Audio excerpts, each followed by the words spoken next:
और आपको मैं ये समझाना चाह रहा हूं कि जिस चीज को आप सफलता कहते हैं, अंग्रेजी में क्या बोलेंगे इसको, सक्सेस। तो जिस चीज को हम सक्सेस कहते हैं वो सक्सेस, ये अभी डिस्कस नहीं करेंगे कि क्या है सक्सेस, इसमें भी बहुत सारी कहानियां होती हैं। ऐसा तो नहीं कि जिस सक्सेस के पीछे हम भाग रहे हैं वो हासिल करने के बाद समझ में आए कि ये तो वो है ही नहीं जिसके चक्कर में आए थे। ऐसा भी होता है जीवन में। अभी आप छोटे हैं, धीरे धीरे इन बातों को समझेंगे। अभी आपने शायद एक आध स्तर पे देखा होगा कि किसी व्यक्ति के पीछे भागे बहुत दूर तक, दुर्भाग्य से उसने हाँ कर दी। आप सोचेंगे दुर्भाग्य से क्यों हाँ कर दी? हाँ तो सौभाग्य से होती है, कई बार दुर्भाग्य से होती है। कभी कभी किसी व्यक्ति का ना मिलना बेहतर होता है, क्योंकि दरअसल वो आपके लिए है नहीं, ना आप उसके लिए हैं, सूटेबल नहीं है। पर एक दौर में आप उसके दीवाने बने बने घूम रहे थे, किसी वजह से चेहरे का सौंदर्य देखा, आपको लगा इससे बड़ा सत्य क्या है ब्रह्मांड में, यही ब्रह्मांड का अंतिम सत्य है। इतना सुंदर चेहरा भगवान ने किसके लिए बनाया है? मेरे लिए बनाया है। और इस चक्कर में आप सुबह से रात तक पतंगे की तरह आगे पीछे दौड़ रहे हैं। अच्छा तो ये है कि वो कह दे कि भाई मेरे पास फुर्सत नहीं है, मुझे पढ़ाई करनी है, और आप चुपचाप पढ़ाई कर लीजिए। पर किसी किसी का दुर्भाग्य होता है, हाँ हो जाती है। और हाँ होना तो ठीक है। हिंदी साहित्य में बहुत रोचक कुछ लोगों ने उपन्यास लिखे। एक लेखक ने कहा, देखिए आप हिंदी फिल्में देखेंगे, हिंदी की फिल्में आमतौर पर स्ट्रगल क्या है कि जो नायक है, हीरो है, वो हीरोइन को प्राप्त करना चाहता है, और विलन के तौर पे आमतौर पे हीरोइन के पिता और भाई ही रहते हैं। कभी कभी कोई थर्ड पर्सन भी होता है जो प्रेम त्रिकोण का तीसरा कोण बनना चाह रहा है, ऐसा भी होता है। कभी कभी भाई या पिता वो नाराज हैं, ऐसा होता है। और पूरी स्ट्रगल ये है कि कैसे वो उनको कन्विंस करे। अगर फिल्म इमोशनल है तो वो अपनी होने वाली पत्नी के पिता को कन्विंस करने के लिए गांव में जाएगा, खेत में रहेगा, साथ में काम करेगा सारे, और फिर वो कौन सी फिल्म थी? रमैया बस्ता भैया। ये तो मैंने देखी ही नहीं, मैं तो दिल वाले फीलिंग से बोल रहा था। DDLJ देखी आप लोगों ने? वही है ना, इसमें शाहरुख खान, काजोल, अमरीश पुरी। हाँ, उसमें पूरी ताकत लगाई है कि मैं किसी तरह से इसके पापा की सहमति बना लूं, उसके बाद विवाह करूं, और उसने बना भी ली। अंत में मतलब वो ट्रेन पे है, सिमरन खड़ी है, और तब अंततः उसके पापा का हृदय परिवर्तन हुआ और पापा ने कहा जा सिमरन जा, जी ले अपनी जिंदगी, है ना। इससे क्या होता है, इमोशंस बहुत हमारे ओवर पावर करते हैं कि परिवार भी बच गया, रिश्ता भी बच गया। इससे अच्छा क्या है? विन विन है, परिवार भी रिश्ता भी। लेकिन ऐसे पापा फिल्मों में ज्यादा होते हैं, ऐसे पापा समाज में कम हैं। समाज में पापा बोलते हैं आ सिमरन आ, घर के अंदर बैठ जा शांति से, ड्रामा मत कर ज्यादा। तो लेकिन एक उपन्यासकार ने बड़ी अच्छी बात कही। उसने कहा कि कहानियां पढ़ के लगता है कि सारी स्ट्रगल विवाह तक की है, और हिंदी की फिल्मों का, अधिकांश फिल्मों का जो अंतिम दृश्य होता है उसमें हीरो हीरोइन की शादी हो रही होती है, मंडप सजा होता है, फूल बरसाए जा रहे होते हैं, और उसके बाद द एंड लिखा हुआ आता है। जबकि वो द एंड नहीं है, वो द बिगिनिंग है। क्राइसिस तो अब शुरू हुआ है, ये क्राइसिस नहीं है, इंटरवल है, 2-4 महीने का इंटरवल है जब चीजें ठीक लगती हैं। उसके बाद का जो क्राइसिस है, बड़ा क्राइसिस है। किसी एक व्यक्ति के साथ 24 घंटे रहना, उसकी बहुत सारी आदतें जो आपको नहीं अच्छी लगती, आपकी बहुत सारी हरकतें, आदतें जो उसे नहीं अच्छी लगती हैं, एडजस्ट करना।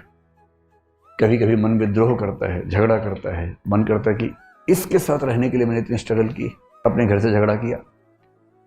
प्रेम विवाहों के विफल होने के मामले आमतौर पर इसलिए होते हैं क्योंकि आपने जितनी हसीन कल्पनाएं कर ली थी, जिंदगी उतनी हसीन होती नहीं है।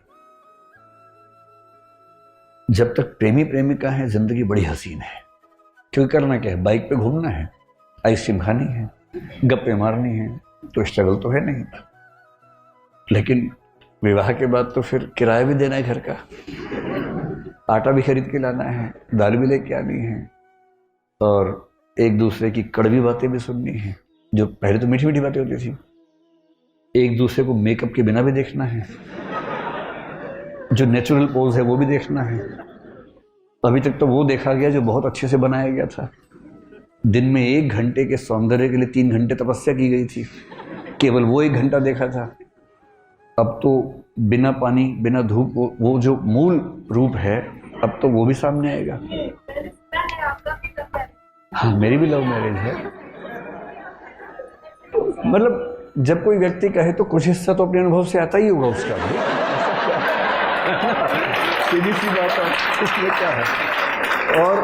और मैं कभी ये नहीं कहता कि मैं बहुत अजूबा हूं। जैसे आप हैं वैसे मैं हूं, आपसे थोड़ा सा बड़ा हूं, इसलिए अनुभव थोड़े से पहले हो गए, इतना ही अंतर है ना।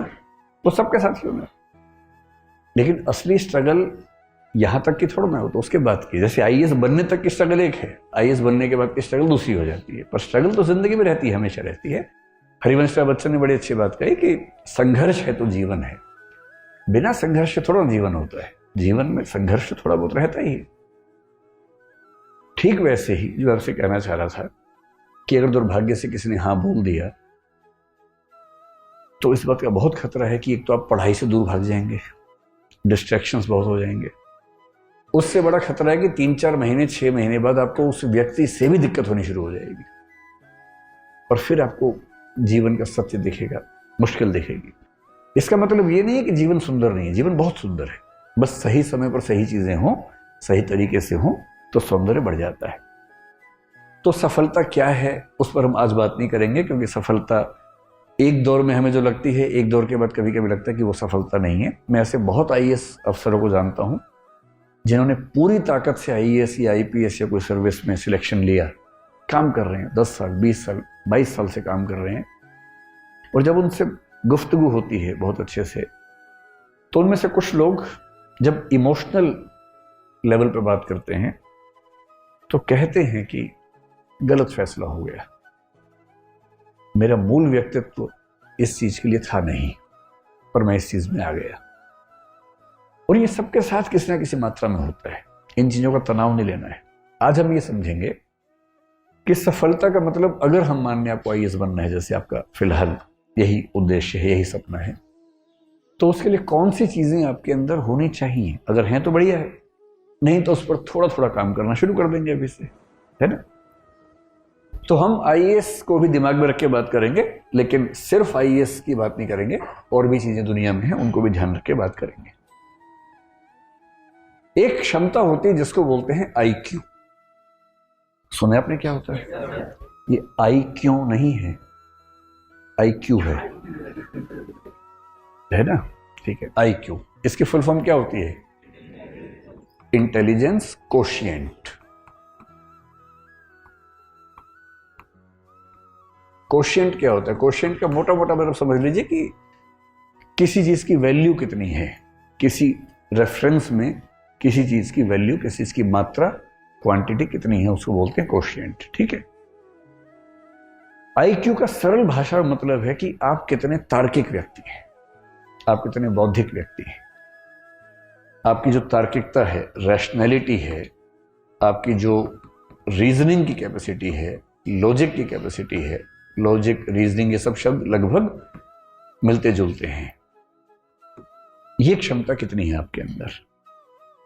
और दुनिया के इतिहास में ऐसा कई लोगों ने माना कि सबसे सफल व्यक्ति वही है जिसके अंदर तार्किक क्षमताएं ज्यादा है। कुछ हद तक ये बात ठीक भी है, क्योंकि अगर आप तार्किक ज्यादा हैं तो आपकी डिसीजन मेकिंग कैपेसिटी बेहतर होगी, जो कि डीएम में होनी भी चाहिए। डीएम में क्या है? डिसीजन मेकिंग है ना, क्योंकि फैसले कर रहे हैं, और आपका फैसला केवल आपके बारे में नहीं है, पूरे जिले की जिंदगी के बारे में। 12, 14, 15 साल की सर्विस के बाद आप पूरे राज्य के स्तर पर प्रभावित करने लगते हैं समाज को। और यदि आप सेंटर की डेपुटेशन पर आ गए और 25-28 साल की सर्विस कर चुके हैं, तो आपकी कलम पूरे देश की नियति तय करती है। इसलिए बहुत जरूरी है कि आप सोच समझकर फैसले करें।